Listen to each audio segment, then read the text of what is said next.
Assalamualaikum warahmatullahi wabarakatuh.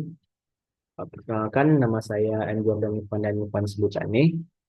Di sini saya akan menjelaskan tentang mikroorganisme penghasil zat aditif, pangan, dan bahan kimia yang telah saya cari untuk memenuhi UTS Mikrobiologi Industri.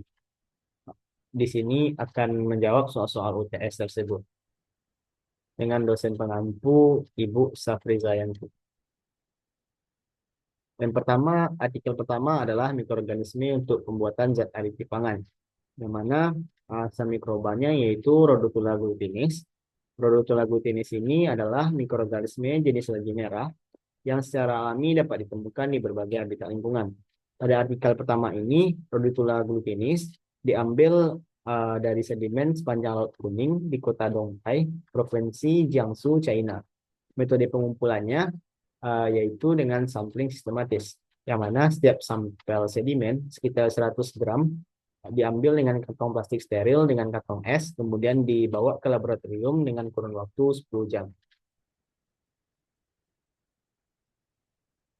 Selanjutnya yaitu teknik isolasi mikroba Rhodophylla glutinis. Di sini ada gambar dari Striking Methods, yang mana untuk teknik isolasinya adalah Striking Methods.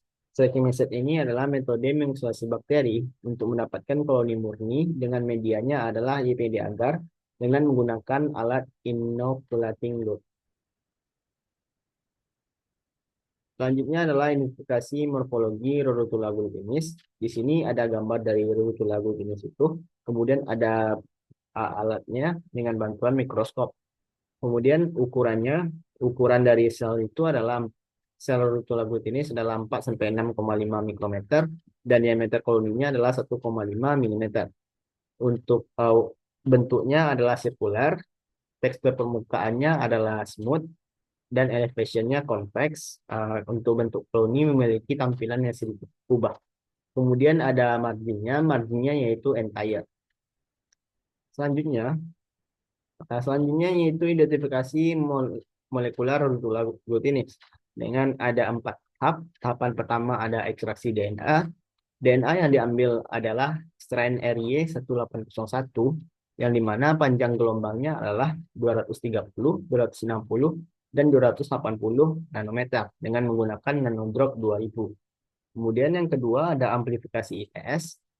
Bagian internal transcript splicer atau ITS dari DNA ribosom diaplikasi menggunakan primer yang spesifik, yaitu ITS 1, 5 aksen, TC, CGTA, GTGAA, CC, TG, CGG, 3 aksen, dan ITS 4.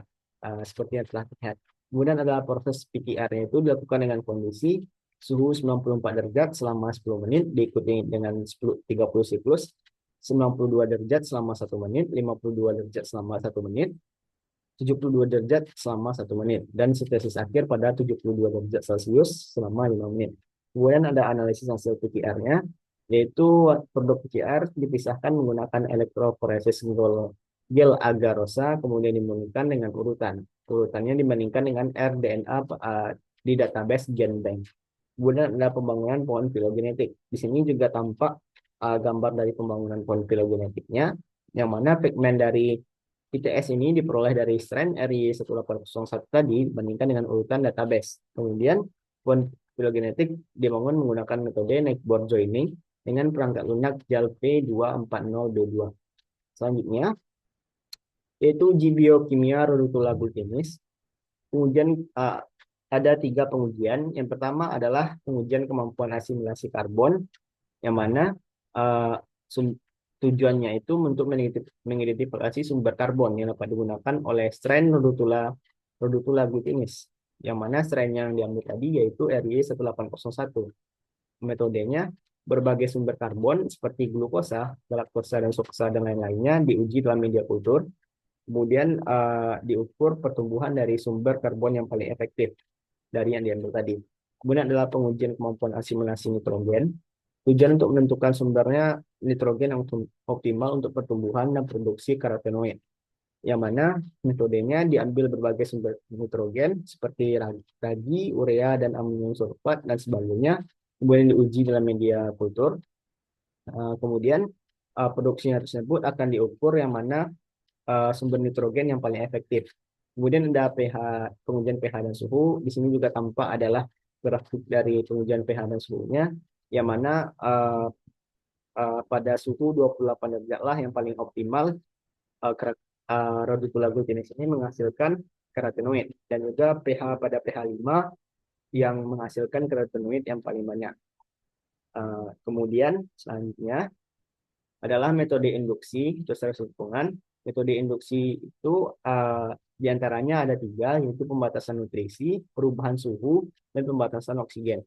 Yang dimaksud di sini adalah pembatasan nutrisi ini adalah membatasi nutrisi seperti nitrogen, fosfor, dan sulfur, yang mana dari pembatasannya tersebut akan menyebabkan mikroorganisme beralih dari fase pertumbuhan aktif ke produksi metabolit, sehingga produksi yang ingin kita ambil dari metabolit tersebut akan meningkat. Kemudian ada perubahan suhu, di mana kita akan memvariasikan suhu, kita akan melihat bagaimana suhu yang paling efektif untuk memproduksi dari suatu bahan bahan kimia atau zat aditif pangan uh, yang ingin kita hasilkan.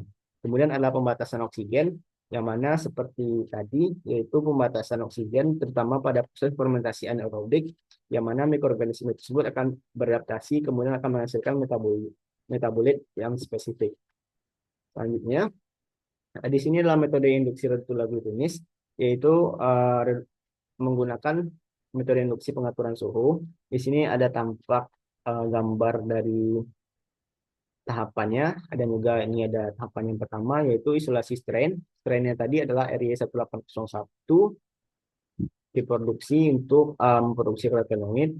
Kemudian ada penentuan suhu optimalnya, tadi divariasikan suhu, sehingga akan didapat suhu optimal adalah 28 derajat Celcius. Kemudian ada pengaturan kondisi kultur, yang mana pengaturan di sini adalah pH, divariasikan pH, serta sumber karbon dan nitrogen, sehingga akan terlihat yang mana yang paling optimal di antara uh, variasi tersebut. Yang mana pH tadi adalah yang paling optimal adalah pH 5. Kemudian ada fermentasi dan pengukuran. Melakukan fermentasi pada suhu yang telah ditentukan dan mengukur hasil produksi karotenoid serta biomasa pada evaluasi efektivitas tersebut. Kemudian pada artikel kedua, mikroorganisme itu untuk pembuatan bahan kimia, yang mana artikel kedua ini menggunakan mikroba Bacillus licheniformis, yang mana Bacillus licheniformis ini adalah bakteri gram positif yang ditemukan di berbagai habitat, yang mana pada artikel kedua ini diambil dari area Universitas Asamai di kota Zarqa. Di sini ada tampak gambarnya. Kemudian teknik isolasi mikroba Bacillus licheniformis ini yang digunakan adalah teknik isolasi dilution, yang mana metode ini digunakan untuk mengisolasi mikroorganisme dari sampel kompleks seperti tanah yang mengandung campuran berbagai mikroba.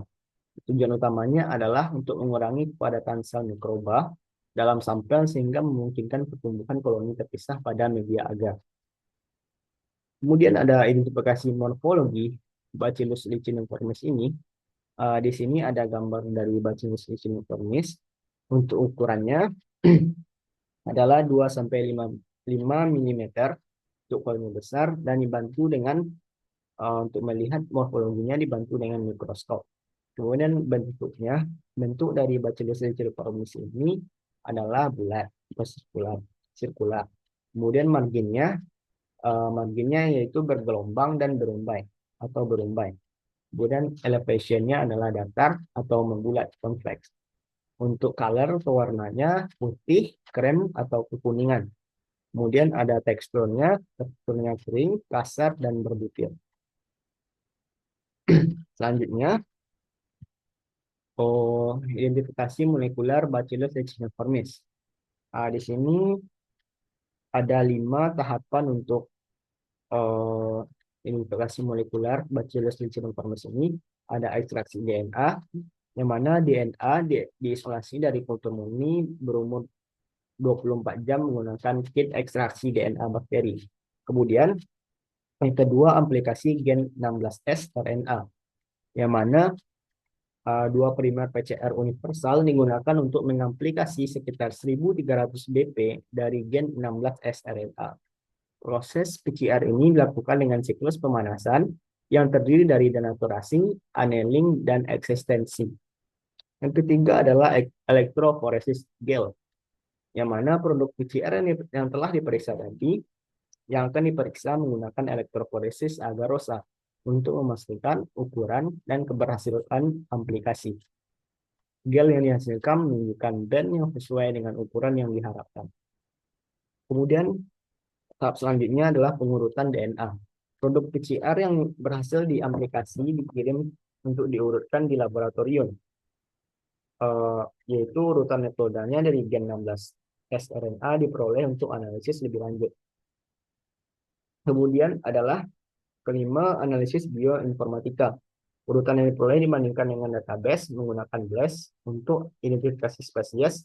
Hasil analisis memberikan informasi tentang kesamaan urutan dengan spesies lain. Di sini ada gambar dari PCR produk tadi. Kemudian selanjutnya, ini adalah uji biokimia Bacillus licheniformis. Di sini ada uji reaksi Gram, yang mana tujuannya ini untuk menentukan jenis bakteri berdasarkan struktur dinding sel. Prosedurnya, bakteri diwarnai dengan kristal violet, kemudian diwarnai dengan iodin, dicuci dengan alkohol, dan diwarnai dengan safranin. Hasilnya, bakteri gram positif akan berwarna ungu, dan gram negatif akan berwarna merah. Bacillus licheniformis ini adalah bakteri gram positif. Kemudian yang kedua adalah uji pembentukan spora. Tujuannya itu untuk mengidentifikasi kemampuan bakteri untuk membentuk spora yang menunjukkan ketahanan terhadap lingkungan. Prosedurnya, kultur bakteri diinkubasi dalam kondisi yang mendukung pembentukan spora dan dilakukan pengamatan. Kemudian selanjutnya ada uji motilitas, yaitu menentukan apakah bakteri tersebut dapat bergerak. Bakteri dinukleasi dalam media motilitas, setelah diinkubasi kemudian diamati. Selanjutnya yaitu di sini ada metode induksi Bacillus licheniformis. Di sini ada gambar untuk tahapannya. Kemudian metode induksi terbaik adalah stress nutrisi, yang mana prosedurnya yaitu pengurangan nutrisi yang mengurangi sumber nitrogen seperti pepton atau karbon seperti glukosa dalam media kultur. Kemudian tahapan kedua ada inkubasi kultur bakteri, kondisi yang telah dimodifikasi selama periode tertentu, dan ketiga adalah pengambilan sampel. Selanjutnya adalah metode rekayasa genetika overekspresi. Di sini overekspresi yang saya ambil adalah overekspresi enzim malik dalam mukor circineloides. Di sini tampak bagaimana tahapannya, dan di sini juga saya telah lakukan agar bisa terlihat lebih jelas. Kemudian tahapannya yang pertama adalah identifikasi gen target. Peneliti akan mengidentifikasi gen yang mengkode enzim malik tersebut. Yang kedua adalah melakukan isolasi dan cloning gen. Target isolasi dari DNA organisme sumber, kemudian dimasukkan dalam vektor plasmid. Yang ketiga adalah modifikasi gen. Gen target dimodifikasi untuk meningkatkan ekspresi. Misalnya dengan mengubah promotor gen atau menambahkan elemen regulator. Yang keempat ada transformasi genetik. Vektor yang menggunakan gen malat dimasukkan dalam mukor circineloides. Yang kelima ada seleksi dan screening. Cloning yang berhasil ditransformasi dipilih menggunakan penanda seleksi. Yang keenam ada ekspresi dan overekspresi. Setelah transformasi berhasil, ekspresi gen akan dipantau dan overekspresi enzim malat akan dianalisis melalui pengujian aktivitas enzim. Yang ketujuh ada validasi dan analisis fungsional. Validasi akhir dilakukan untuk memastikan bahwa enzim malat overekspresi dalam jumlah yang signifikan. Baiklah, sekian yang bisa saya sampaikan. Jika ada salah dan kekurangan, saya mohon maaf. Saya akhiri dengan wabillahi taufiq wal hidayah. Wassalamualaikum warahmatullahi wabarakatuh.